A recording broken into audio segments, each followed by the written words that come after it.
Amém, irmãos? Vamos abrir em 2 Crônicas, capítulo 26. 2 Crônicas, 26.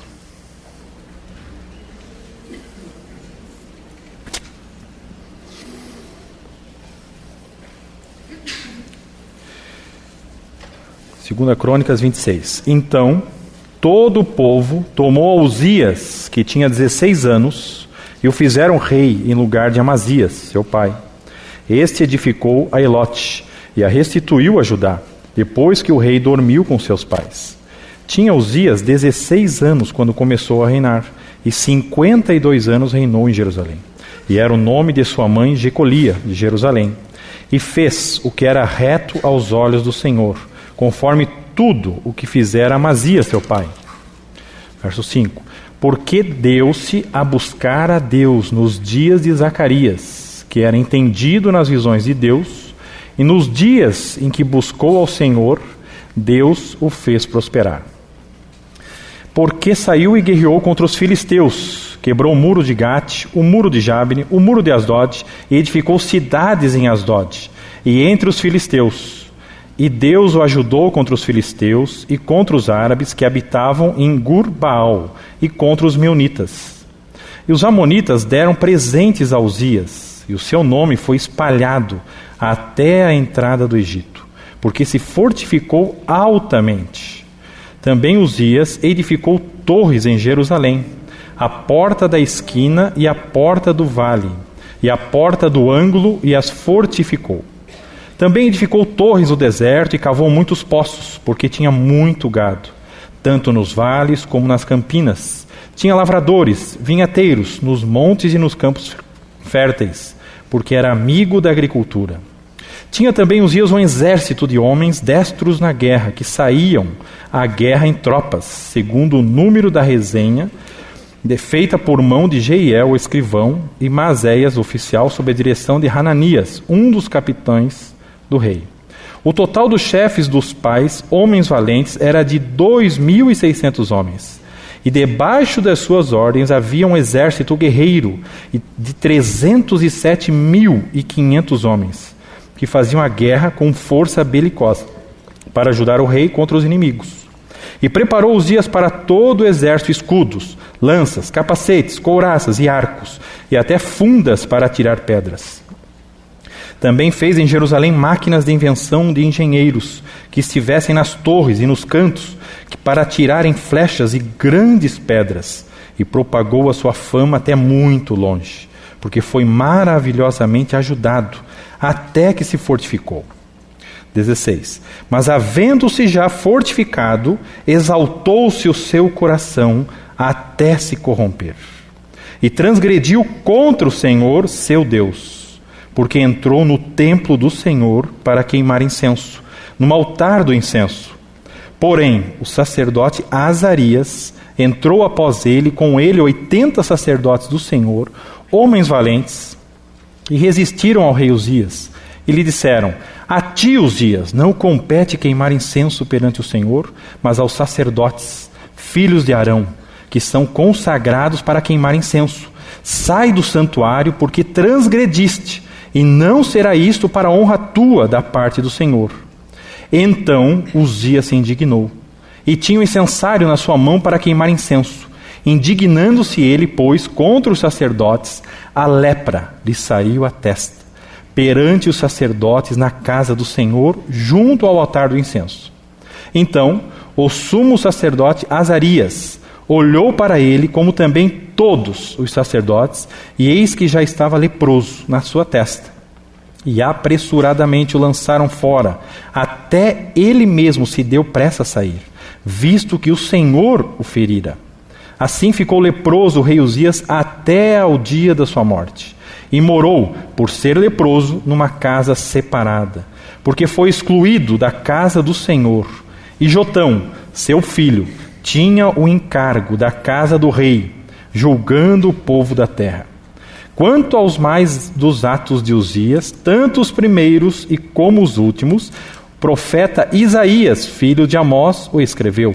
E dormiu Uzias com seus pais, e o sepultaram com eles no campo do sepulcro, que era dos reis, porque disseram: leproso é. E Jotão, seu filho, reinou em seu lugar. Meu Pai, nós te damos graças por estarmos juntos aqui novamente, Senhor, aos teus pés, para ouvirmos a tua voz, ó Deus, para meditarmos na tua palavra, e conquista-nos mais para ti mesmo, Senhor. A boca que fala, os ouvidos que ouvem, Senhor, precisamos da tua unção, precisamos do teu toque, Senhor. Que sejam palavras de vida, Senhor, que transformem realmente a nossa vida. Alcança-nos, Senhor, em nome de Jesus, para ti mesmo, Senhor. Amém. Então, irmãos, o que nós vamos compartilhar agora é sobre a história do rei Uzias. Ele foi o 10º rei depois de Roboão, a linha de Judá, reis do sul. E é linda, na verdade, a história dele, né? Pelo menos a primeira parte da história dele é muito linda. E a gente vê um jovem com 16 anos de idade reinando. Iniciou o reino com 16 anos de idade. A palavra fala que ele reinou por 52 anos. E aí outros textos, buscando um pouco na história, a gente descobre que 40 anos ele reinou absoluto.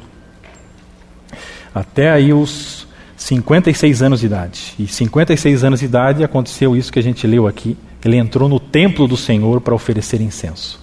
E aí ele ficou leproso, 12 anos. Ele morreu com 68 anos. Então, irmãos, a história dele é uma história que só lembra a história de outro rei glorioso como de Salomão. Depois de Salomão, Uzias seria um outro rei. E você poderia dizer que em algumas coisas se assemelha a Salomão em termos de conquista, em termos de riqueza, em termos de prosperidade. E isso é referência, vamos dizer, para Israel, na história de Israel, o rei Uzias. E é lindo de ver a questão o que ele fez, né? Eu listei aqui, vou ler para os irmãos rapidamente, a gente vai perceber um resumo do que ele fez. Eu coloquei lá: edificou Elote, restituiu a Judá, guerreou com os filisteus, contra os árabes, os meunitas, edificou a torre de Jerusalém, a porta da esquina, a porta do vale, a porta do ângulo, também edificou torres no deserto, cavou muitos poços, tinha muito gado nos vales, campinas, tinha lavradores nos montes, nos campos férteis, vinhateiros, exército de homens destros de guerra, 307.500, chefes, 2.600, preparou escudo, lança, capacete, couraça, arco e até fundas para atirar pedras, máquinas de invenção de engenheiros que estivessem nas torres e nos cantos para atirarem flechas e grandes pedras. Então, irmãos, aqui a gente até perde fôlego, tanta coisa que ele fez. E aí nós começamos a perceber como que ele fez tudo isso, quem o ajudou. Ele, na verdade, é chamado também de Azarias, lá em 2 Reis 15. Você não vai ver, mas é uma história também. 2 Reis fala um pouquinho da história dele, bem mais curta, e lá ele é chamado de Azarias. E aqui ele é chamado de Uzias. A palavra Azarias significa Jeová é o ajudador. Azarias significa Jeová é a fortaleza. Então a gente vê que os dois nomes realmente fecham com Uzias, né? A gente sabe que Jeová é a fortaleza. Ele realmente se fortaleceu de tal maneira que nós sabemos que quem o ajudou foi o Senhor. E também quem o ajudou foi o Senhor, e a fortaleza é o Senhor. E aqui é lindo de ver, irmãos, que a história dele, ele foi ajudado por um homem piedoso. Aqui fala que Zacarias, na verdade a gente não sabe mais referência sobre o Zacarias, não é o mesmo Zacarias que viveu 200 anos depois, que escreveu o livro, tem um livro escrito, é outro Zacarias, mas aqui a gente fala que a Bíblia fala para nós que é um homem piedoso. Isso fala também de influência, então ele sofreu uma influência muito boa deste homem piedoso. Então a gente vê aqui agora um declínio dele, mas o declínio dele não foi abrupto, ele não foi de repente. Então nós vamos, pela graça do Senhor, tocar em algumas coisas aqui que vão servir de lições para nós. Então a história de Uzias é muito, mas é muito atual. O que Uzias vai ensinar para nós, a história de Uzias, nós vamos lembrar do que está escrito lá em Romanos, capítulo 15, verso 4, que para o nosso ensino está escrito. Então, irmãos, com a graça do Senhor, vamos aprender algumas coisas aqui. Um dos pontos que eu destaco aqui é a questão quando ele no verso 8, os amonitas deram presentes a Uzias. Os amonitas, na verdade, surgiu o povo a partir do relacionamento de Ló, uma das filhas, a filha mais nova de Ló, e ali surgiu os amonitas, e a gente sabe que eles eram inimigos de Israel. E ali a gente vê agora Uzias recebendo presentes, né? Para você receber presente, obviamente que você tem um relacionamento de amizade. Então isso já começa essa parte de relacionamento. Como é que estão os meus relacionamentos, os teus relacionamentos? Eles agradam ao Senhor? Eles estão realmente de acordo com a vontade do Senhor?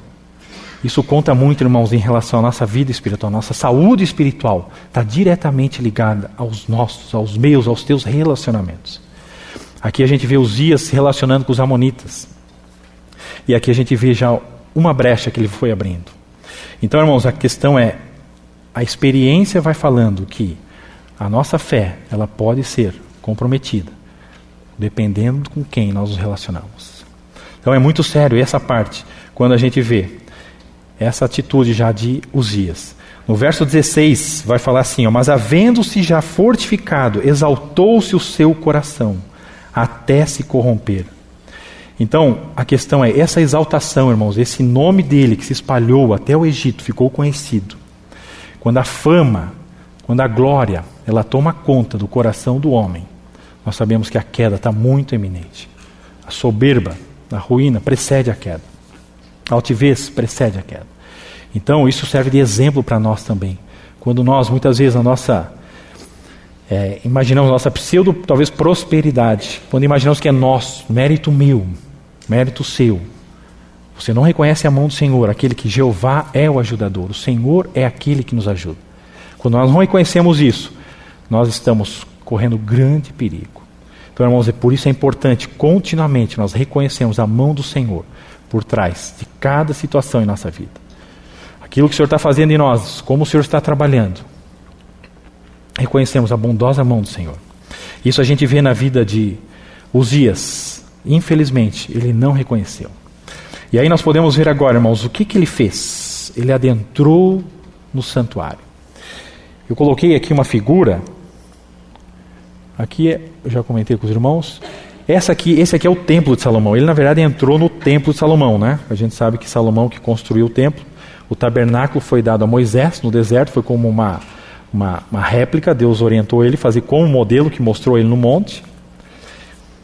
E Salomão, depois, Davi, desejava muito construir um local para a habitação de Deus, e ele não pôde construir, e o filho dele, Salomão, construiu. No tempo de Uzias, o que estava de pé era o templo. E aí nós sabemos que o templo tinha os seus ofícios. E aí nós sabemos também que Uzias entrou no templo para oferecer incenso. Então aqui a questão é, ele podia fazer isso? Claro que não podia. Mas a questão é, o quão grave foi isso? O quão sério foi isso, irmãos? Talvez a posição dele, ele era rei, já reinava absoluto aí por 40 anos, tinha dominado muitas coisas, tinha muita riqueza, muita prosperidade, um exército de 307.500 homens. Ele tinha muito poder. E de certa maneira ele pensava assim, nada pode mais me impedir.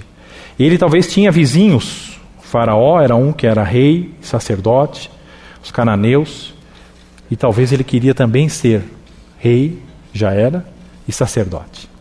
Ele se achou no direito de entrar no templo. E aí nós lemos aqui o que aconteceu. E a questão é por quê que ele não podia fazer isso? E aí nós temos que voltar um pouquinho. Nós vamos voltar aqui e vamos ler Números. Números 18, para entender um pouquinho da gravidade, da seriedade do que ele fez. Por que ele não podia ter entrado no templo?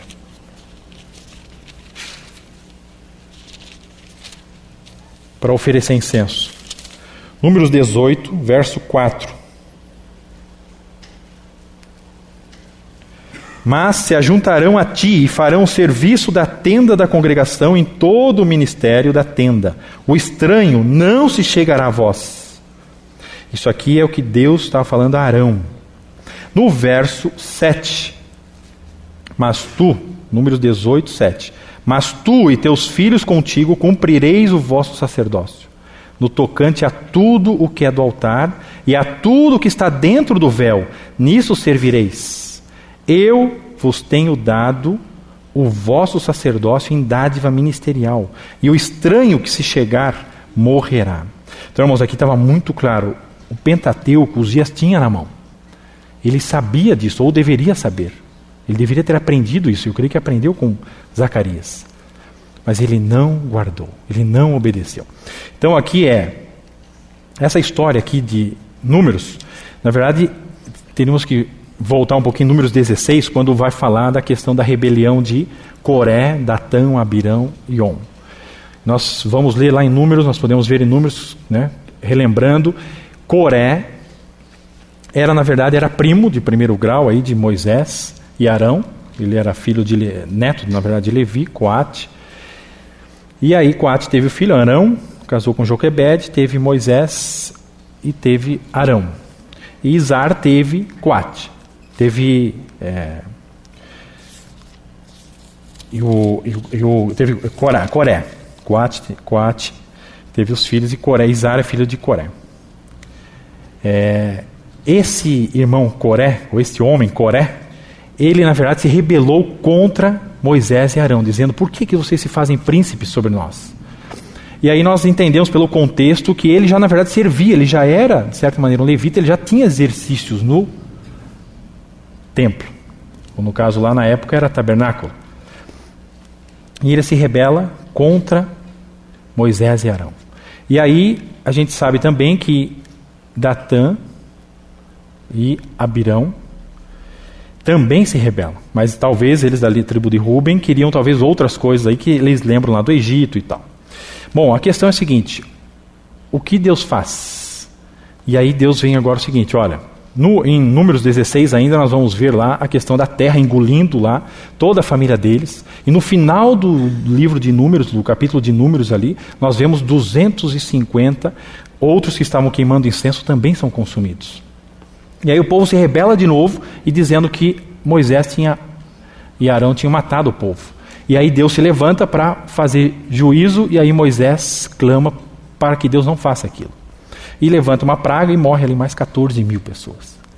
Isso, irmãos, é Números 16. Aí em Números 17, Deus estabelece agora o seguinte, olha, nós vamos pegar agora uma vara de cada uma das tribos, e vamos colocar o nome lá dos príncipes, e vamos colocar diante do testemunho, da arca. E esta vara, e a vara que brotar, este é o que eu escolhi, este é o príncipe que eu escolhi. Então é lindo porque em Números 17, eu vou avançar aqui, como é que Deus escolheu o sacerdote? Vamos voltar aqui um capítulo. Olha, sucedeu, pois, que no dia seguinte Moisés entrou na tenda do testemunho, e eis que a vara de Arão da casa de Levi florescera, porque produziu flores e brotava renovo e dera amêndoas. Irmãos, ela não só floresceu, ela brotou renovos e deu amêndoa. Só a vara de Arão. Passou uma noite diante da arca. O que significa isso em outras palavras? Todas essas varas estavam mortas. E diante da arca do testemunho, uma única vara, diante da arca, brotou renovo e amêndoas, frutificou. E essa vara era a vara de Arão. E que é lindo, irmãos, por quê? Porque todas essas varas estavam mortas, estavam desconectadas, vamos dizer, do seu caule lá, da fonte. Mas diante da arca, uma apenas brotou, frutificou. Que ensino que nós temos aqui para nós? O sacerdote foi escolhido mediante essa figura para nós hoje, como sacerdócio real. Como que nós podemos servir ao Senhor hoje? Como você pode servir o Senhor hoje? Irmãos, todos nós somos essa vara morta. Nós não temos vida em nós mesmos. O único que pode nos dar vida é o Senhor Jesus. Diante do Senhor, a vida brota. Ele é a vida. O toque dele pode transformar a morte em vida. E foi o que aconteceu com essa vara. Então essa é uma figura para nós. Aprendemos aqui uma lição. Que o sacerdócio só pode ser exercido diante do Senhor pela vida de ressurreição. A única forma é essa. Essa vara brotado significa isso para nós. E aqui é lindo, irmãos, porque quando a gente vê a questão da vara, por que a vara de amendoeira? A palavra amendoeira lá é shaquet, no hebraico. Significa vigilante, que desperta. A primeira vara, a primeira planta ou a primeira árvore que brota depois do inverno para anunciar a primavera é a amêndoa. Isso também tem uma lição para nós espiritual. Fala da morte no inverno, vai falar da ressurreição aí na primavera.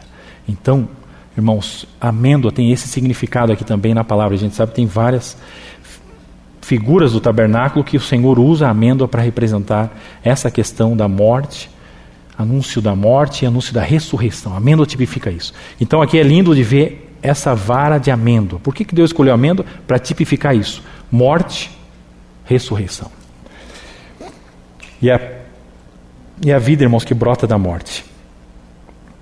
De outra forma, irmãos, não será aceito. Então essa foi a experiência, irmãos, que Arão teve. E aí a questão é como que foi essa questão de Uzias ter avançado. Uzias, irmãos, nós vamos ver que ele, na verdade, queria estabelecer isso, ter talvez o reinado e ter o sacerdócio. Ele, na verdade, queria ter algo que Deus não queria que ele tivesse, ou ele não podia ter. Ou se colocar numa posição que Deus não queria que ele se colocasse. Não era para ele aquilo. E Deus trouxe um julgamento sobre ele. Então nós podemos ver, irmãos, a questão da liderança, a autoridade, sem um encabeçamento do Senhor. Sabe, uma figura que eu lembro, eu gosto muito dessa figura, quando Moisés está diante do Senhor, na sarça, e aí Deus fala para ele assim: Moisés, o que você tem aí na mão? E aí ele fala: tem a vara. Ele tinha uma vara. A vara a gente sabe que tipifica a autoridade. E aí Deus fala, ele joga aquela vara no chão. E aquela vara se transforma numa serpente, numa cobra. E aí Moisés foge dela. Aquilo para nós é um ensino, irmãos. Toda autoridade que não tem o encabeçamento de Deus, ela está envenenada pela serpente. Nós éramos filhos da ira, filhos da desobediência. O nosso, vamos dizer assim, o nosso rei, aquele nosso dominador, o antigo dominador era Satanás. E nós fomos transportados do reino das trevas para o reino da luz, pelo verdadeiro Moisés. Ele que nos conquistou. E ele nos libertou do Egito e nos trouxe para uma nova terra. Essa figura de Moisés, da vara dele, é muito interessante, porque aí mostra a questão disso. O homem sem o encabeçamento de Deus, sem o encabeçamento de Cristo, toda a autoridade do homem está envenenada pela serpente. E é lindo também porque nesse mesmo Êxodo 4, Deus vai falar: e a tua mão? Coloca a mão no peito. Ele coloca a mão no peito e ele tira a mão está leprosa. Isso também é um ensino para nós. Irmãos, o nosso coração, nosso velho homem, ele é leproso. Ele é pecador. Ele está contaminado. E aí tem que vir o último Adão, o segundo homem, para poder purificar. Para poder substituir, na verdade. Então Moisés coloca a mão de volta e a mão é limpa. Isso é uma figura para nós do encabeçamento de Cristo. E aí nós vamos ver depois de Êxodo capítulo 4, verso 20, essa mesma vara, Moisés já não chama mais de vara, é a vara de Deus. Ele pega a esposa, pega os filhos, coloca em cima lá do jumento e a vara de Deus. É interessante como o Espírito Santo é preciso ali. E aí a gente vai vendo ele usando essa vara para fazer os milagres de Deus diante de Faraó. Ele e Arão. Então, irmãos, quando a autoridade é direcionada pelo Senhor, Deus pode fazer milagres, Deus pode fazer maravilhas. Mas quando ela não é usada de acordo com a vontade de Deus, de acordo com a ordem de Deus, essa autoridade pode gerar morte. Lembra em Números 20, quando em Êxodo 17 o povo estava sedento, e aí vieram reclamar para Moisés que estavam com sede. E Moisés falou: como é que vocês tentam o Senhor? E aí o Senhor fala para Moisés: passa adiante com os anciãos e vai lá e toca na rocha. E ele foi lá e tocou na rocha e saiu água da rocha. Isso em Êxodo 17. Agora em Números 20, eles estão agora em outra estação, lá em Meribá. E aí a gente vai ver a história que Deus vai falar para Moisés: Moisés, agora você vai falar a rocha. E o que Moisés faz? Ele toca na rocha 2 vezes com a vara. Deus mandou ele fazer isso? Deus não mandou ele fazer isso. Aquela vara, que significa autoridade de Deus, ele usou erroneamente. Qual a consequência? Para ele foi muito sério, irmãos. Ele não entrou na terra prometida. Sabemos que a rocha tipifica Cristo. Cristo já tinha sido ferido na primeira vez, em Êxodo 17. Não podia ser ferido novamente. Ele desobedeceu, gerou morte. E aí a questão é, e para nós? Qual é a lição que nós tiramos disso? Toda autoridade que não tem o encabeçamento, a ordem, a direção do Senhor, ela vai gerar morte. Esse é o exemplo, irmãos, na vida de Moisés, que serve de lição para nós. Aprendemos isso, irmãos. Nossa autoridade está envenenada pela serpente. Nosso coração, irmãos, é leproso. Como que eu vou servir ao Senhor? Vara de Arão. Brota e dá fruto sai da morte e vai para a vida, por causa da presença de Deus, por causa da vida do Senhor. Eles estavam diante da arca do testemunho. Irmãos, voltando aqui para Uzias. Uzias, ele tipifica a nossa carne. Aqui a gente vê como ele sobremaneira se engrandeceu. Isso, na verdade, nos lembra Satanás. Satanás querendo colocar o seu trono junto ao trono de Deus. E nós sabemos aqui que Uzias, tipificando a nossa carne, o que outras lições nós tiramos dele? Ela não gosta de ser contrariada. Nós vimos que ele ficou irado quando os sacerdotes falaram para ele que ele não podia fazer aquilo. Ele se indignou e ele ficou leproso. A carne também, irmãos, é arrogante, ela é independente. Isso tudo é a carne. Isso tudo a gente está vendo aqui na vida de Uzias. Irmãos, eu acho muito lindo o epitáfio, que nós podemos chamar de epitáfio. O epitáfio é aquilo que é colocado na tumba de um morto. Quando ele morre, colocam lá um epitáfio, às vezes é o resumo da vida dele. Sabe qual é o epitáfio de Uzias? Sabe qual é o epitáfio da minha carne, da tua carne? Está lá em Crônicas 26, no finalzinho, 23. 26, 23 e 2 Crônicas.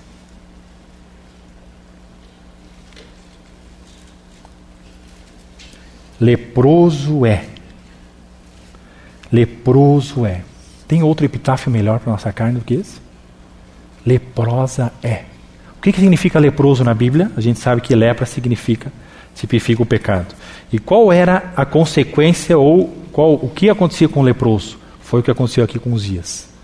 Ficava isolado. Uzias ficou 12 anos aproximadamente isolado por causa da lepra. O pecado, irmãos, a carne, a tratativa de Deus com a carne, com o pecado, é a cruz. Não tem outra. A cruz é a saída de Deus para tratar com a nossa carne. Leprosa é. Não toque, não se aproxime, porque você vai se contaminar. A lepra é contagiosa. Então, irmãos, a saída de Deus qual é? A carne.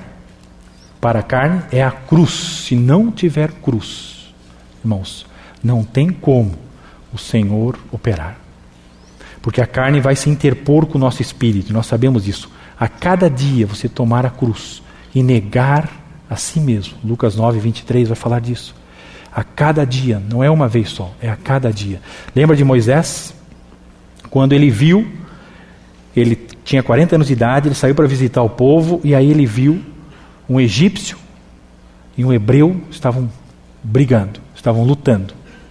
E aí o que foi que ele fez? Ele olhou para os lados, viu que não tinha ninguém, ele foi lá e matou o egípcio. E aí depois disso, a palavra fala que Faraó ficou irado com ele e teve que fugir. E ele fugiu para o deserto. Ali é um tipo lindo também da nossa luta interior, diária. Dentro de mim, dentro de você, nós temos um egípcio e um hebreu. Eles estão lutando, irmãos, diariamente, continuamente. E você tem que tomar decisão. Todo o tempo. Quem vai morrer? O egípcio? O faraó vai te odiar. O hebreu? Você vai matar. O hebreu significa que a carne, ou o egípcio prevalece, significa a carne. O egípcio tipifica a carne. O hebreu tipifica a nova vida. A decisão é minha. Quem vai sobreviver? Eu decido. O egípcio, irmãos, traz morte. O hebreu trazer vida. Se eu matar o hebreu, eu vou ser aliado de Faraó. E vou ficar na corte de Faraó. E vou desfrutar de tudo aquilo que Faraó tem para mim. Os irmãos entendem o paralelo? Tudo aquilo. Quando significa que você extingue o espírito, você abafa o espírito, significa que a carne vai prevalecer. E você vai viver de acordo com a carne. Isso vai gerar morte. Agora, se você decidir que o egípcio vai morrer e você vai deixar o hebreu viver, significa que o mundo vai te odiar. Você não vai ter como viver no mundo. Nesse mundo não é mais lugar para você. Então, irmãos, isso é diariamente. Isso é a luta. Paulo vai falar em Gálatas da carne e do espírito. Eles militam entre si. Continuamente. Enquanto nós estivermos nesse tabernáculo, essa vai ser a nossa peleja diária. Essa é a nossa luta diária. Então, irmãos, isso é aprendizado para nós. Tudo isso Uzias provavelmente conhecia. Ele tinha o Pentateuco na mão. Ele tinha essas histórias na mão. Mas ele, irmãos, pela arrogância, pela altivez, ele se exaltou. E isso serve para nós como uma lição, que nós não somos melhor do que Uzias em nada. A nossa carne é esse Uzias aqui, arrogante, independente, altiva. Esta é a nossa carne. Então, irmãos, não tem como nós confiarmos na carne. Nosso ego, a carne, não vai se converter. A saída para ela é a cruz. Então, e outro ponto que nós podemos tocar, a questão é, nós vimos aqui que o sacerdócio era apenas dos levitas. E Arão foi escolhido ali para ser o sumo sacerdote, talvez algo que Coré queria, ser o sumo sacerdote. Mas Deus deixou claro, o escolhido de Deus foi Arão. E a forma como Deus escolheu é uma forma que a gente viu aqui, muito sobrenatural. Para não ter dúvida de que realmente é algo que Deus fez. E este para nós serve de exemplo. E ele, na verdade, avançou de tal maneira que ele foi oferecer incenso ainda. Ele tocou em realidades, irmãos, que ele nem sabia o que estava fazendo. Mas foi muito sério, muito grave o que ele fez. Não só ele ter infringido esse ponto, de ter feito algo que ele não podia fazer, é verdade, ter avançado lá no templo, ele também queimou incenso. Aqui eu coloquei, para nós entendermos algumas coisas em relação a esse altar de incenso também, que eu creio que é muito lindo. Quando nós estudamos, eu creio que alguns irmãos já estudaram, quem não estudou eu recomendo que estude o tabernáculo, a tua vida devocional não vai mais ser a mesma. Quando você está diante do Senhor e você começa a lembrar essas figuras todas que o Senhor colocou para nós, que servem de modelo, é muito lindo essas figuras. E aqui nós vimos, eu vou voltar aqui e vou mostrar o templo. O templo de Salomão. Para nós entendermos aqui, ele passou do primeiro altar direto para o lugar santo. Esse é o altar do holocausto, que é a bacia onde se lavava. Ele passou para cá, entrou aqui e ofereceu incenso. Esse aqui, ele podia vir até aqui só. E nem ele poderia oferecer, obviamente, o sacrifício seria o sacerdote. Mas qual é a ligação que tem esse altar de incenso com esse altar aqui? A Bíblia fala só de 2 altares. O Salmo 84 lá, o Salmo de Davi ou o Salmo dos filhos de Coré, não importa, foi o Espírito Santo que compôs ali, mas ele fala dos teus altares, né? Que é andorinha contra o caso, passa um ninho para si. E ali tem os altares do Senhor. Encontrei os teus altares, Senhor. Tem os teus altares, são 2 altares. O primeiro altar de bronze, esse externo, e o segundo altar de ouro, que é o altar de incenso. Estes 2 altares, irmãos, eles têm uma ligação muito grande. Sem o primeiro altar, não haveria o segundo altar. E olha que lindo isso aqui. Essa figura desse altar aqui de holocausto, isso aqui nós sabemos que aqui era oferecido os animais. O animal inocente era colocado a mão sobre o animal e era transferida a culpa para aquele animal. E aquele animal era imolado. E aquele sangue derramado ali era um tipo, na verdade, do sacrifício perfeito que o nosso Senhor fez por nós. E a questão é, o Senhor se ofereceu como sacrifício. E isso foi aceito a Deus. E aqui a gente sabe que tipologicamente, esse altar, tipificando isso, tipifica para nós também a nossa cruz. Eu, para servir ao Senhor, para mim poder adentrar aqui, irmãos, eu tenho que passar por esse primeiro altar. Se não houver a cruz, se não houver morte, se não ficar aqui em cinzas, não tem como, irmãos, avançar. Essa é uma lição linda para nós. Hoje, você só pode avançar para dentro do altar se você estiver crucificado com Cristo. Então, a obra da cruz, quando nós começamos a entender ela nesse prisma, nessa forma de compreensão, nesse ponto de vista, nós vamos entender que sem a cruz não vai ter outro passo. Se não tiver a morte de cruz, se não tiver a renúncia do meu eu, não tenho o que oferecer a Deus. E avançando aqui, o altar de incenso, quando ele entra, ele oferece incenso nesse altar. Esse altar de incenso, irmãos, ele tem várias figuras para nós. Quando ele tipifica oração. O altar de incenso, a palavra fala que ele era de madeira revestida de ouro. Essa madeira de acácia, fala da humanidade do nosso Senhor. E o ouro vai falar da sua divindade. E aqui a gente vai entender que é o nosso Senhor Jesus nesse altar. E aí é lindo também porque o incenso que era colocado dentro do incensário, que eram lá, pelo menos ali é falar na palavra, em 4 elementos, todos aqueles elementos falam do nosso Senhor. O altar tipifica o nosso Senhor. O incenso tipifica o nosso Senhor. O sumo sacerdote é o nosso Senhor. Então, o que nós aprendemos com isso? Nós aprendemos que o Senhor, e somente Ele, é agradável a Deus. Esse incenso era obra de perfumista. Ninguém podia cheirar esse incenso. Era somente para o Senhor. E aqui é interessante que essa fumaça, ela subia reto. Na verdade, a palavra não fala em detalhes sobre a quantidade de onixa, de gálbano, estoraque, que eram os componentes do incenso e o próprio incenso puro. Qual era a quantidade? E aqui a gente sabe, claro, que tem também uma figura aqui dizendo que não tem como nós dimensionarmos Cristo. E este incenso, ele subia a Deus.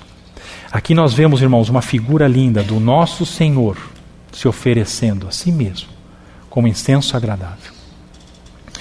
Esse incenso, irmãos, quando nós oferecemos a Deus as nossas orações, por que muitas vezes as nossas orações não são respondidas? Você já parou para pensar nisso? Qual é a única oração que é agradável a Deus? Ou qual é o único incenso que é agradável a Deus? É o nosso Senhor Jesus. A chave, irmãos, da oração respondida está em 1 João. Vamos lá em 1 João.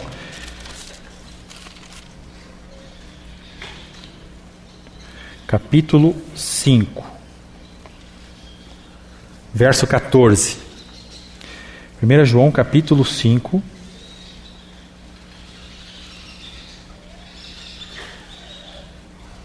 Verso 14, diz lá: "E esta é a confiança que temos nele, que se pedirmos alguma coisa, segundo a sua vontade, ele nos ouve." Então, irmãos, a questão é, se pedirmos alguma coisa, segundo a sua vontade, ele nos ouve. Então aqui a gente já percebe um alinhamento de Deus, uma correção de Deus. Não é de acordo com a minha vontade, é de acordo com a vontade dele. Tiago 4,3 vai falar sobre que orais, pedis e não recebeis, porque pedis maus para gastar nos próprios deleites. Quando a nossa vontade, irmãos, está aqui no altar de incenso, isso aqui é como se fosse, irmãos, fogo estranho. Não agrada a Deus. Não tem como Deus ter prazer nisso. Isso é um tipo para nós, é um exemplo para nós. E a vontade de Deus qual é? Aí 1 Tessalonicenses capítulo 5, volta um pouquinho. 1 Tessalonicenses capítulo 4. 4:3. 4:3. Porque esta é a vontade de Deus, a vossa santificação. Esta é a vontade de Deus, a vossa santificação. E aí agora 1 Coríntios 1:30. Volta um pouquinho em 1 Coríntios 1:30. O que é a santificação? Quem é a santificação?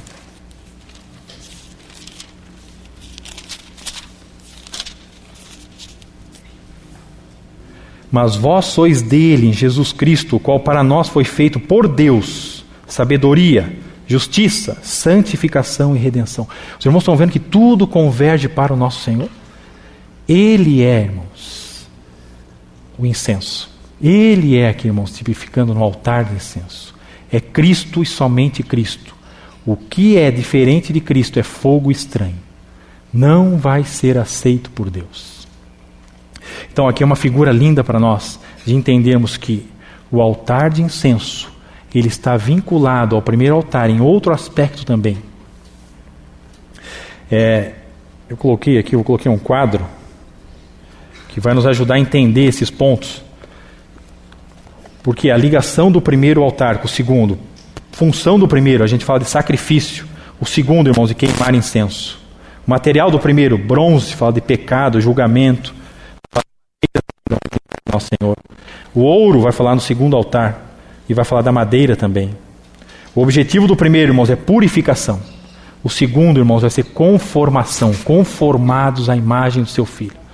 Como nós vamos ser conformados? À medida que nós estamos continuamente na sua presença, na comunhão, no relacionamento. Como é que você conhece uma pessoa? Quando você se relaciona com ela. Como é que você fica parecido com uma pessoa? Quanto mais você convive com ela. É assim que você fica parecido. Quer ficar parecido com Jesus?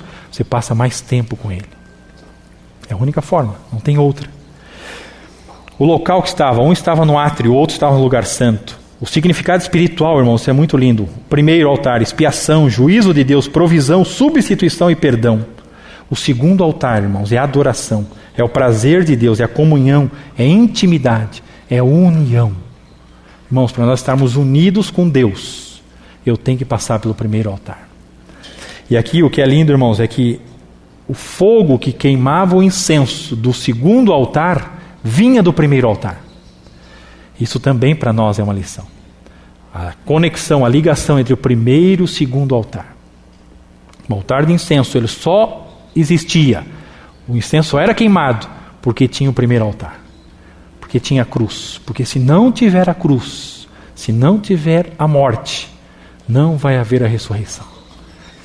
Então, essa é outra figura linda. Cristo, o que ele fez aqui? Foi o que ele fez no primeiro altar, é a morte substitutiva. A gente vê Cristo no primeiro altar desta maneira. Morte substitutiva. Ele foi o nosso substituto. E no segundo altar, ele é o mediador, ele é o intercessor. Ele que intercede por nós. Então, irmãos, essa é outra figura linda também que nós podemos ver nesse altar. O vínculo entre eles, né? Sem esse altar o segundo não existiria, né? E eu já falei do fogo. O que era oferecido? Era um animal sem defeito. No primeiro. No segundo, um incenso especial e exclusivo. Era único. Só Deus, Pai, desfrutava deste aroma. Então isso também é uma figura para nós, né? Quando a gente vê que Jesus é batizado, o céu se abre e fala: este é o meu Filho amado, nele eu me comprar, nele eu tenho prazer. Isso fala do incenso, irmãos. Uma vida de prazer ao Senhor. E significado para nós: crucificado com Cristo, eu não sou eu mais quem vive, mas Cristo vive em mim. Gálatas 2:20, é o primeiro altar. Tomar a cruz a cada dia. Lucas 9:23, isso é o primeiro altar. E o segundo altar? Adorador. Orar sem cessar, continuamente, ter uma vida de adoração. Irmãos, esses são os paralelos que nós podemos fazer entre o primeiro e o segundo. Uzias, irmãos, ele passou isso direto. Ele tocou em coisas ali que ele não sabia o que estava fazendo. Essa é a realidade. Isto é o que estava por trás daquela figura, daquele tipo de queimar incenso no altar de ouro. Existe uma realidade. Deus tratou com tanta seriedade. Instantaneamente ele ficou leproso. Isso, irmãos, mostra que, na verdade, Deus só colocou para fora o que já estava ali dentro, a carne. Ele estava querendo oferecer algo a Deus com a sua própria força. E aí Deus só fez aparecer, na verdade, né? Então outros viram, né? Azarias, os sacerdotes viram que ele estava leproso. Ele mesmo não se apercebeu. Muitas vezes nós somos assim, irmãos. Muitas vezes nós estamos fazendo coisas que não agradam a Deus. Nós não estamos percebendo. Outros estão percebendo e vêm falar para nós. E nós muitas vezes ficamos indignados. Não é assim? Sabe o que é isso? Uzias. Sabe o que é isso?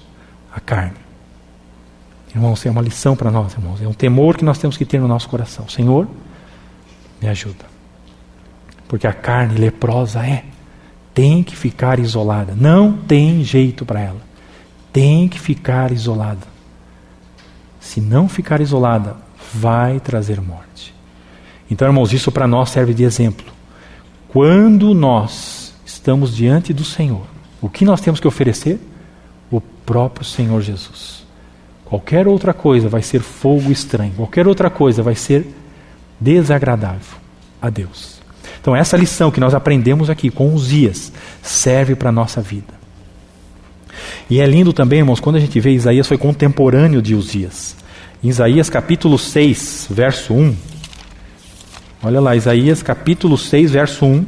O que está escrito? Quando é que você vai ver o Senhor? Você quer ver o Senhor? Eu creio que todos nós queremos ver o Senhor. Mas tem só uma forma para ver o Senhor. Isaías capítulo 6, verso 1. Como que nós vamos ver o Senhor?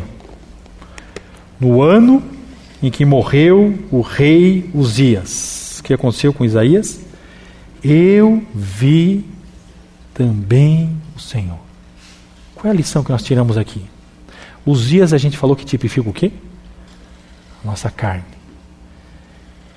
Você quer ver o Senhor? A carne tem que ser crucificada. A carne tem que morrer. Se a carne não morrer, se a carne não for crucificada, você não vai ver o Senhor. Irmãos, é simples assim. Mas a gente sabe que é muito difícil. Porque tem esse egípcio dentro de nós, que está lutando continuamente com esse hebreu que também está dentro de nós agora. Essa peleja diária. Mas para mim ver o Senhor, a carne tem que morrer. Lembra quando Moisés pediu para ver o Senhor, a glória do Senhor? E o Senhor falou para ele, olha, ninguém vai poder me ver e permanecer vivo. Aquele que me ver morrerá. Só tem um, irmãos, que pode ver o Senhor e não morrer, que é o nosso Senhor. Então, como que você vai ver o Senhor? Se você estiver em Cristo. Cristo revela o Pai. A única forma de eu ver o Senhor é crucificando a minha carne. É Uzias morrendo. Se Uzias não morrer, eu não vou ver o Senhor. É mais uma chave para nós aqui, irmãos. A vida que eu quero viver é uma vida de renúncia. É uma vida de perda neste mundo. Muitos, a gente vê, na verdade, o evangelho hoje diluído, sendo pregado em muitos lugares, onde as pessoas querem viver nessa vida. Como o rico. Lembra do rico? Aquela história que Jesus fala? E na outra vida querem viver como Lázaro. Tem a história que conta de uma menininha que foi no encontro, na reunião da igreja, e aí os pais não puderam ir, tinha 9 anos, foi com a tia, e aí quando ela voltou para casa, aí o pai perguntou, e como é que foi o encontro? Ela falou, foi muito bom, papai. E a palavra, o que foi compartilhado? Ah, papai, foi falado sobre o homem rico e Lázaro. E o que você aprendeu lá? Ah, papai, o que eu aprendi é o seguinte, nessa vida eu quero ser como um homem rico, e na outra vida eu quero ser como Lázaro. Irmãos, a gente ri, mas quantos de nós não pensamos assim? Quantos de nós não pensamos assim? Então, irmãos, isso para nós sim é reflexão. O quanto de mim, quanto de você, quanto de nós temos renunciado, temos perdido para ganhar do Senhor. À medida que nós vamos prosseguindo, à medida que o Senhor vai ganhando no nosso coração, nós vamos perdendo de nós mesmos. Mas tem que ter uma atitude da minha parte, uma atitude da sua parte, em falar, Senhor, eu quero, eu desejo. O Senhor não vai fazer, irmãos, sem nós permitirmos, sem nós deixarmos. E quem vai perder, na verdade, seremos nós mesmos. Nós mesmos. Quando talvez nós chegarmos lá na frente, diante do Senhor, e olharmos para trás, nós vimos talvez, nos envolvemos tanto com essa Babilônia, irmãos, com esse sistema que está aí hoje no mundo, com tantas coisas, isso tudo vai passar. E às vezes nos envolvemos tão pouco com as coisas que são de valor eterno. Como está a nossa balança? Em que mais estamos investindo o nosso tempo? Aquilo que o Senhor tem nos confiado à mão, os talentos, o dinheiro, aquilo que pensamos que é nosso, que nada é nosso, nós somos mordomo. Mordomo é isso, irmãos. Tudo emprestado. Nós viemos sem nada para esse mundo. E vamos partir também sem nada. E a nossa carne, na verdade, envenenada pelo veneno da serpente, apegada às coisas desse mundo. Uzias, irmãos, o egípcio, são tudo figuras para nós aprendermos. Que tudo isso não agrada a Deus, não serve. A forma de Deus tratar conosco é a cruz. Obediência, sujeição à sua palavra, sujeição à sua vontade. Se não for assim, não tem como, irmãos, ter vida. Não tem como brotar. E aqui, irmãos, alguns textos só para nós finalizarmos. Quando a gente vê o altar de incenso, nós vemos que há um mediador só. Em 1 Timóteo capítulo 2, verso 5, vai falar que há um só mediador entre Deus e os homens, que é Jesus Cristo. Aqui a gente vê o altar de incenso. E aqui nós vemos também agora, irmãos, o altar do holocausto e o altar de incenso, eles ligados, juntos, em alguns textos. 1 João 2,1, meus filhinhos, Essas coisas vos escrevo para que não pequeis. Primeiro altar. E o segundo altar, temos um advogado, um intercessor junto com o Pai, na presença, junto com Jesus Cristo o justo. Irmãos, aqui é uma figura linda do nosso Senhor, do papel dele no primeiro altar, o papel dele no segundo altar. Vocês começam a perceber, a gente sabe disso e percebe que a obra de Cristo foi completa. Não tem o que acrescentar e não tem o que tirar. É Cristo e somente Cristo. E aqui ele se oferece, irmãos. E o Hebreus 7:25, portanto, pode também salvar perfeitamente os que por ele se chegam a Deus, vivendo sempre para interceder por eles. O segundo altar aqui e o primeiro altar. Então essa conexão, irmãos, entre o primeiro altar e o segundo altar, nós vamos perceber em toda a palavra de Deus. E no Novo Testamento, nós estamos destacando aqui alguns textos chaves. E aí nós podemos ver também, olha só que lindo, irmãos, João 17, a gente conhece aqui aquela oração que está registrada em João. Ali nós podemos ver, na verdade, como se fosse um incenso, que é o próprio Senhor Jesus queimando, intercedendo a Deus por nós. Nós estávamos ali já incluídos naquela oração do Senhor. Ali é um incenso sendo queimado diante do Senhor. Esse é, irmãos, o altar de incenso. Esse é a falha, o grande erro que Uzias cometeu em avançar, em tocar nisso, irmãos, sem saber, na verdade, o que ele estava fazendo. E Romanos 3:23, todos pecaram e destituídos estão da glória de Deus. Todos pecaram, é o primeiro altar. Destituídos da glória. Glória a gente sabe que fala do segundo altar, é ouro. Romanos 8:34, quem é que condena? Quem é que condena? Pois é Cristo quem morreu, primeiro altar. Ou antes, quem ressuscitou dentre os mortos, o qual está à direita de Deus e também intercede por nós. Percebe o segundo altar aqui também? Intercessão, irmãos, é contínua. Contínua. O segundo altar, continuamente, irmãos, está sendo queimado. O incenso. 8:36 de Romanos. Como está escrito, por amor de ti fomos entregues à morte todo dia. Somos reputados como ovelha para o matadouro. Primeiro altar. E o 37. Mas em todas estas coisas somos mais do que vencedores por aquele que nos amou. Ele venceu.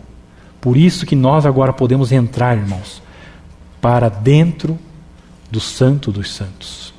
Na verdade, a gente tem a figura linda da veste do sumo sacerdote. E a palavra fala que o veste do sumo sacerdote nos sobrepelis, lá embaixo, ele tinha uma sinetinha e uma romã, uma sinetinha e uma romã, uma sinetinha e uma romã. Nós sabemos que ali é um tipo lindo da igreja e da ressurreição. A sineta vai falar da ressurreição, no sentido de fazer o barulho, mostrando que há vida. E a romã, dentro de uma romã, quem já viu uma romã sabe que dentro dela é como se fosse uma sementeira, tem um monte de outras sementinhas. E aquilo ali tipifica a igreja. Como que você pode entrar no Santo dos Santos? Porque Cristo entrou, pelo sangue dele. E eu entro, na verdade, porque eu estou em Cristo, eu estou naquela romã tipificada ali, irmãos. Na borda, na orla das vestes do sumo sacerdote. Por causa do sacrifício dele, ele passou no primeiro altar, irmãos. No segundo altar, irmãos. E o sangue dele foi colocado sobre o propiciatório. Propiciação para os nossos pecados. Eu fui, irmãos, redimido, resgatado. Você foi, única, exclusivamente, por causa de Jesus. Quando nós entendemos isso, irmãos, nós só podemos nos lançar diante do Senhor. E falar, Senhor, não há palavras para agradecer. Não há palavras, irmãos. A obra é tão grande, é tão completa, que nós vamos passar toda a eternidade louvando, adorando a Deus por tão grande obra, por tão grande trabalho. Impossível, irmãos, de falar, de descrever em palavras. Então essa, irmãos, é a figura que nós temos aqui desses dois altares. E eu fiz um pequeno resumo com lições que nós aprendemos com Uzias. O iniciar bem, irmãos, não significa terminar bem. Irmãos, não se apoie no teu próprio conhecimento. Não se apoie naquilo que o Senhor te deu até aqui. Isso não significa que você vai terminar bem. O maná era entregue a cada dia. Cada dia. Eu dependo do Senhor a cada dia. Você depende do Senhor a cada dia. Irmãos, é muito importante iniciar bem. Um bom nascimento, obviamente, que a gente sabe que vai ajudar muito depois no desenvolvimento. Mas a questão, irmãos, não significa que isso é garantia de, lá no final, eu receber a coroa. Isso serve de lição para nós. Uzias serve de lição para nós. Ele cresceu talvez ali aos pés de Zacarias, um homem entendido, tinha visões de Deus, piedoso. Mas ele se desviou. Arrogância, altivez, soberba prevaleceu. A carne prevaleceu. E ele caiu. Não tem como, irmãos, a carne prevalecer e você ser bem-sucedido. Impossível. Falando aos olhos de Deus. Impossível. Um pequeno desvio, irmãos, uma pequena concessão é motivo de queda lá na frente. Lembra que Uzias começou com relacionamentos, recebendo presentes? Irmãos, Salomão, ele caiu também, nós sabemos disso. Ele se envolveu com muitas mulheres, e para agradar essas mulheres ele fazia muitos altares para os deuses dela. E ele também sacrificava. Isso depois ficou uma herança depois horrível para Israel. Porque os altos, que ele não removia os altos. Irmão, é tão sério. Tão sério. Salomão também, por relacionamentos errados, casou com a filha de Faraó, fez tantas coisas que ele desobedeceu à palavra de Deus, ele quebrou tantos princípios. Começou bem, mas terminou mal. É lição para nós. Lembra de Romanos capítulo 15, verso 4? Tudo isso está escrito para o nosso ensino, irmãos. Os relacionamentos que não agradam a Deus devem ser banidos. Banidos, essa é a palavra. Banido, irmãos. Não dê brecha. Não dê concessão. Satanás conhece os nossos pontos fracos. Não dê concessão. Jovem, você na universidade, ou na escola, ou no trabalho, onde você estiver, cuidado com os relacionamentos. Muitos fraquejam na caminhada, muitos perdem a fé por causa de relacionamento. Por causa da emoção que fala mais alto. Por causa de um rostinho bonito, de um corpinho bonito. Isso tudo vai passar, irmãos. Não se prenda nisso, jovem. O tempo de Deus, que Deus tem para a sua vida, o que o Senhor tem para a sua vida, é muito mais valioso que qualquer coisa que o mundo possa te oferecer. O brilho do mundo vai passar. As coisas do mundo vão passar. O que você tem que fazer? Olhar firmemente para Jesus. O brilho de Jesus tem que ser de tal maneira que cative você, para que o brilho do mundo não seja mais forte. Porque o mundo brilha, nós sabemos disso. Mas o brilho do Senhor, ele tem que ser mais forte, mais real, para que eu não me envolva com o brilho do mundo. A altivez precede a queda, irmãos. Nunca devemos pensar que nossa pseudo-prosperidade é mérito nosso e nunca colocar o coração nisto. Vaidade de vaidades. O livro de Eclesiastes, na verdade, é uma palavra-chave lá, é vaidade. Aparece na Bíblia 72 vezes a palavra vaidade. Rabel. 72 vezes. 38 vezes está no livro de Eclesiastes. 38 vezes. A palavra vaidade significa vazio, vácuo. Isso é vaidade. Vazio, vácuo. Uma figura que eu lembro quando eu lembro dessa palavra vaidade é como se fosse um papai soltando bolinha de sabão para um filho. Tenho 2 filhos pequenos, Caleb e Esther. E aí eu lembro que quando eu solto bolinha, eu soltava mais, agora menos, porque já estão um pouquinho maiores. Soltava as bolinhas de sabão e aí o Caleb e a Esther iam atrás da bolinha de sabão. E aí estourava a bolinha e perdia a graça. Aí eu soltava outra bolinha, a bolinha colorida, muito bonita, que às vezes batia a luz do sol. Ficava toda colorida, aquela bolha de sabão. E aí eles iam lá, tocavam, estouravam e acabou a bolinha de sabão. Sabe que figura é essa para nós? Como eu falei, irmãos, o mundo brilha para nós. E no mundo, irmãos, há muitas e muitas bolinhas de sabão. Você, talvez estejamos correndo atrás de bolinhas de sabão. Que quando você tocar nela, você vai ver que já perdeu a graça. Aí você agora vai atrás de outra bolinha de sabão. E você quer alcançar outra coisa. E depois você quer alcançar outra coisa. E você vai vivendo a vida atrás de bolinhas de sabão. Isso é vaidade de vaidades. Isso é vaidade de vaidades. Qual é a bolinha de sabão que eu tenho corrido atrás? Eu vejo como se fosse, irmão, Satanás no seu trono lá, soltando bolinhas de sabão. E a nossa carne, irmãos, indo atrás daquilo. Porque o hebreu, irmãos, aquele que está dentro de nós, o novo homem, ele não vai atrás de bolinhas de sabão. Ele sabe o que agrada a Deus.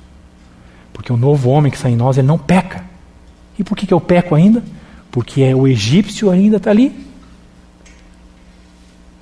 Irmãos, quando nós estamos correndo atrás de bolinhas de sabão, na verdade, é a nossa carne está indo atrás de bolinhas de sabão. Vaidade de vaidades. Isso são bolinhas de sabão. A carne, irmãos, não pode agradar a Deus e nem se achegar à sua presença. Já sabemos disso. A solução para a carne é a cruz. Estamos crucificados. Sabendo disso, estamos crucificados com Cristo. Eu tenho que ter clareza disso. Crucificado. Não tem espaço. Leprosa é. O epitáfio da nossa carne. Leprosa é. Distância. Fica longe. A única forma, irmãos, de vermos o Senhor é quando Uzias morrer. A nossa carne. A gente já leu esse texto. Isaías 6:1. Se Uzias não morrer, eu não vou ver o Senhor. E a gente sabe, todo aquele que ver o Senhor morrerá. E só tem um, que é Cristo. E é por isso que eu tenho que estar em Cristo, continuamente, irmãos. E eu vou ter a revelação do Pai. Aqui o de Uzias, ele cuidou tanto, irmãos, dos inimigos externos, e não cuidou do maior inimigo, que estava dentro dele mesmo, a carne, com sua soberba e independência. Tem uma figura que eles contam que Spurgeon estava com algum grupo de irmãos, ele estava ensinando os irmãos o ministério da palavra, e aí os jovens iam lá e compartilhavam aquilo que tinham recebido, um tema e tal, e um dos jovens que estava com ele recebeu um tema que falar sobre os inimigos, os nossos inimigos. E aí o jovem foi lá, levantou-se, e ele foi com uma armadura, todo preparado com uma armadura para pregar aquela mensagem. E aí ele falou sobre a armadura de Deus e falou sobre os inimigos nossos. E aí a mensagem, aí conta a história, o escrito, que Spurgeon chegou para ele e tal, e falou: olha, a tua mensagem, ela foi muito preciosa, mas ela não estava completa, porque você esqueceu o maior de todos os inimigos. E aí o jovem olhou para ele: mas qual? Aquele que está aí dentro da armadura. Dentro de nós temos um inimigo, irmãos, que é esse egípcio, que é a nossa carne, que é Uzias. Ele é o nosso maior inimigo. É ele que nós temos que vigiar continuamente, constantemente, irmãos. Vigiar e orar, para que não cair em tentação, irmãos, para não cairmos em tentação. Quando nos propomos, irmãos, a caminhar com Deus, precisamos renunciar a nós mesmos, porque nosso ego, ele não se converte. Ele precisa experimentar o poder da morte de cruz. Sem essa experiência, estaremos sempre vulneráveis às astutas ciladas do diabo. Nós sabemos que o diabo tem direito à velha criação. Ele tem, de certa maneira, direito aí sobre a carne. Quando nós andamos na carne, nós estamos agradando a ele, não a Deus. O veneno da serpente que inoculou lá nos nossos pais, Adão e Eva, lá no jardim, passou por todas as gerações, está até hoje aí. E nós somos descendentes de Adão e Eva. Agora, nós que nascemos de novo, fomos transportados para outro reino, para o reino do Filho do seu amor, o reino de Cristo. E nesse reino agora, irmãos, Ele é o rei, não é mais Satanás. Ele é o rei. E aí agora cabe a você tomar a decisão e falar: Senhor, reina na minha vida, reina no meu coração. Tenha o trono, no nosso coração, irmão, só tem um trono, só um. E aí cabe a mim decidir quem vai sentar nesse trono. Quem é que vai ter acesso, direito a todos os compartimentos do meu coração. Nada, irmãos, nada eu posso guardar para mim mesmo. Qualquer coisa que eu guarde para mim mesmo, de certa maneira eu estou abrindo uma brecha para Satanás. Qualquer coisa que eu guarde para mim mesmo, eu estou abrindo uma brecha. Nada, e nada está oculto aos olhos do Senhor. Então, irmãos, esta vida que nós temos aqui nessa terra é o perder para ganhar. Não tem como, irmãos, eu querer viver uma vida aqui de santidade de pureza, de retidão diante do Senhor, e ao mesmo tempo querer agradar a minha carne. É impossível. Uzias, irmãos, é um dos maiores exemplos aqui para nós, de ascensão e queda, de altivez, de arrogância. O que ela faz com o homem, o que ela pode fazer. Então, para nós serve de exemplo, sabe, irmãos, de ensino, que o Senhor fale aos nossos corações, o Senhor realmente ganhe o nosso coração e sirva de conselho, de admoestação para nós, sabendo que o nosso Uzias, irmãos, tem que morrer, para vermos o Senhor, para agradarmos a Deus. Nosso Uzias tem que morrer. Amém? Vamos ter uma palavra de oração final. Senhor, nós encomendamos as Tuas mãos essa palavra e entregamos a Ti, Senhor. Envolvemos a Ti, na verdade, e Tu continue falando conosco. Em nome de Jesus, ganhe mais, Senhor, nosso coração para Ti mesmo. Nos rendemos a Ti totalmente, Senhor. Ó Deus, queremos declarar, Senhor, que pertencemos a Ti. Queremos declarar, sim, queremos tomar a cruz a cada dia, Senhor. Negar o nosso eu, Senhor, para que Cristo possa viver. Ó Deus, que isso não sejam palavras apenas, mas sejam realidade, seja vida, Senhor. Por isso, em nome de Jesus, nós precisamos da ação do Teu Espírito em nós, nos guiando em toda a verdade. Em nome de Jesus, encomendamos nas Tuas mãos agora o tempo da refeição, o tempo da tarde, o encontro da noite, colocamos tudo diante do Senhor. Amém. Em nome de Jesus.